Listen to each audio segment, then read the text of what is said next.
Hello guys, good morning. আমি সকালে ঠাকুরের প্রণাম নিয়ে আমি আমার ব্লগ স্টার্ট করলাম। এই যে আমার সকাল সকাল ঠাকুরের পুজো হয়ে গেছে, সেবা দেওয়া, আর এখনও সেবাগুলো তোলা হয়নি। আর কালকে আমরা আস্তারায় গেছিলাম। আস্তারা থেকে আমরা কিছু জিনিস কিনেছিলাম, তোমাদের সেটা দেখাচ্ছি। এই ঝুমঝুমিটা, এই ইস্কনের ঠাকুরটা, আর এই দুটো মুকুট, আর এই একটা পেন, খুব সুন্দর পেনটা, এর মধ্যে কৃষ্ণ ঠাকুরের ছবি দেওয়া আছে।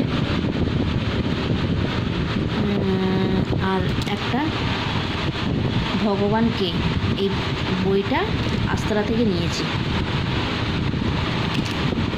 আর এইটা হচ্ছে আস্তারার যেখান থেকে আমরা জিনিসগুলো কিনেছি তার বিল। এই যে আপনাদের দেখাই,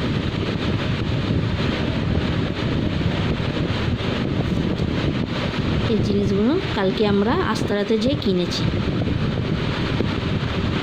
আপনারা চাইতে যেতে পারেন, মন্দিরটা সবে নতুন তৈরি হয়েছে, আর আস্তে আস্তে লোক সবাই যারা জানতে পারছে তারা যাচ্ছে।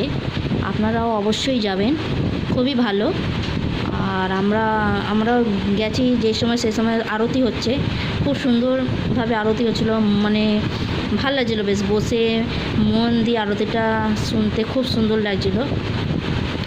আপনারা অবশ্যই যাবেন। আর আমরা এখানে একটা দোকান আছে ওরই ভেতরে, আস্তারার ভেতরে মন্দিরে, ওখান থেকে আপনার ঠাকুরের সব গোপালের জিনিস কিনতে পারবেন। হ্যাঁ, গীতা পাঠ থেকে আরম্ভ করে সবই রয়েছে। আমরা এই সব জিনিসগুলো কালকে কিনেছি, আবার ইচ্ছা আছে আর একদিন যাবার। আপনারা অবশ্যই যাবেন। জয় রাধে, হরে কৃষ্ণ। চলো রাখছি, বাই বাই। নেক্সট ব্লকে আবার দেখা হবে। Bye bye.